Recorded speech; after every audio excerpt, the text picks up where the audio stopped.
हामीले बिहानैदेखि कार्यक्रम बनाएका छौँ। साथीहरू धेरैजना हुनुहुन्छ। हामीले पर्मको रूपमा उहाँहरूलाई बोलाएका छौँ। उहाँहरूले धान आजदेखि हाम्रो चाहिँ सुरु गरियो धान कटाइ। अब धेरै काट्न बाँकी छ। मलाई त अत्यास लागिरहेको थियो, तर साथीहरूले एका बिहानै धेरैका कटाइदिनु भएछ हो। यहाँ गाउँघरमा यो बेला आज चाहिँ हामी करिब हाम्रो धान काट्ने चाहिँ अन्तिम दिन जस्तै थियो। आज सकाउँछौँ भन्ने लागिरहेका छौँ। थोरै छ, धेरै छैन। हिजो अस्तितिर काटेर बाँकी रहेको हो। यसपालि गाउँघरमा पर्मको रूपमा काम गर्ने मान्छे पाउन पनि थोर बहुत गाह्रो भएछ। आउँदैन रहेछ मान्छेहरू आउँदा पनि, त्यही पनि भएकोले 3-4 दिन लाग्यो होला सायद। अब आज चाहिँ हामी हिजो बचेको चाहिँ म आज सकाउने कोसिसमा छु। पर्मको रूपमा थियो साथीहरू। आज हाम्रो पनि पर्म तिर्नको लागि जानु भएकोले म चाहिँ आज एक्लै काटिरहेछु। थोरै पनि बाँकी छ, थोरै रहेकोले मैले आज सकाउँछौँ पनि होला। सकाउने हुनाले, थोरै बाँकी भएको हुनाले म आज यसो रमाइलो गर्दै भिडियोहरू बनाउँदै एक्लै धान काटिरहेको छु। एक हप्ताको झरीले धेरै पछाडि धकेलिदियो हामीलाई। नभए त यो बेलासम्म त हामीले धान भित्र्याइसक्नु पर्ने थियो र सबै तामझाम सबै मिलाइसक्नुपर्ने थियो, तर ढिला भयौँ हामी। तैपनि ठिक छ, ठिकै छ, नअसी नपरेन बच्यो। एक वर्षभरिको खाने अन्न भित्र्याउन लागिरहेका छौँ। समयले साथ दियो भनौँ। अब त्यस्तै असर त पारेनन् भनौँ। तैपनि हामी चाहिँ आज चाहिँ करिब सकाउँछौँ होला। र अब चाहिँ 2-3 दिन सुकाएपछि हामी यो धान उठाउँछौँ। अनि त्यसपछि पराल थन्काउनुपर्छ। धेरै कामहरू बाँकी छ नै। र यो सबै हामी सबैको काम नै हो, कृषि कर्म गर्नेहरूको लागि। गाउँघरका नेपालका अधिकांश मान्छेको यही बेला नै होला। व्यस्त समय पनि हो, त्यही भएर पनि म पनि परिवारलाई सहयोग गर्नको निमित्त यहाँ आइरहेको छु। काट्ने काम लगभग सकिन लागिसक्यो। अब यति बाँकी छ।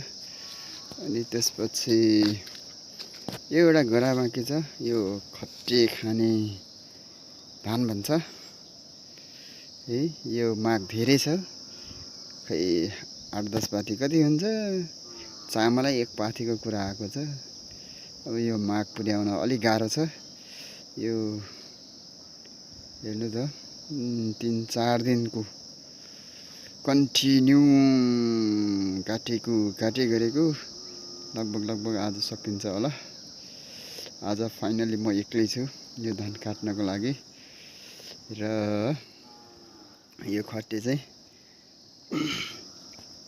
पाएक परेको बेलामा काट्ने होला। यसलाई काटेर त्यही काटेकै दिनमा झार्नु पर्यो, अनि त्यसपछि भुट्नु पर्यो। त्यस्तो हुन्छ।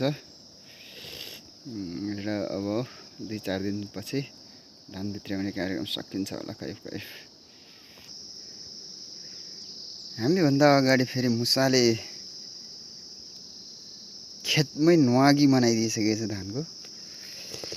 हामीभन्दा त उनीहरू पो खतरा रहेछ। दुःख गर्ने हामीले भित्र्याउन नपाउँदै न्वागी गर्ने उनीहरू। त्यसमाथि अब घरमा पनि पुग्छन् उनीहरू। हामीभन्दा अगाडि के गर्ने? भगवानको लीला पनि होला। उसलाई शक्ति दिएकै त्यही होला, त्यसैले पनि होला। र आज भोलि अलि चिसो छ मौसम,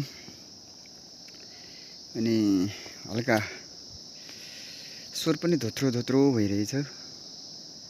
अब मेरो पनि ड्युटी सकिन लागिसक्यो। त्यसपछि हामी र यो धान कटाइ पनि करिब सकिन लागिसक्यो। अब धेरै छैन, थोरै छ। सकिएपछि करिब अब दिउँसोको ड्युटीको तयारी गर्नुपर्ला यो सकिएपछि। रुगाले स्वर पनि थोत्रो थोत्रो बनाइदिइसकेछ। ल यो एउटा गरा घाँस काट्दा यति कलेक्ट गरियो। यो सालको के अरे सरी यो सल्लाहको के भन्छ हौ यसलाई सल्लाहको यो हाम्रो तामाङ ल्याङ्ग्वेजमा त थङ्गरे भनेर भन्छौँ। खै मलाई नेपाली भाषामा त खासै यसको नामै आएन। यो हेर्नु त यति छ। अब यसलाई यो खतरा बल्छ भनेर मैले यसरी कलेक्ट पनि गरिरहेछु।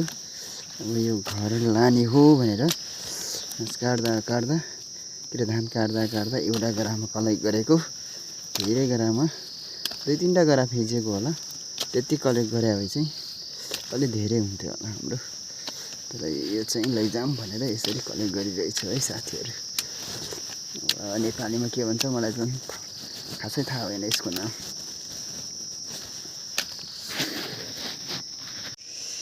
अलिअलि भरेन छ धन्न यो अब वेटै हुन्छ होला। सबै भर्खरका छैनन्, कोही अलि अगाडि झरेकाहरू छन्। यत्रो थियो सल्लाहको रुख 2टा छ, उतापट्टि पनि छ, त्यहीबाट झरेर एउटा गरामा टिप्दा यति भयो साथीहरू।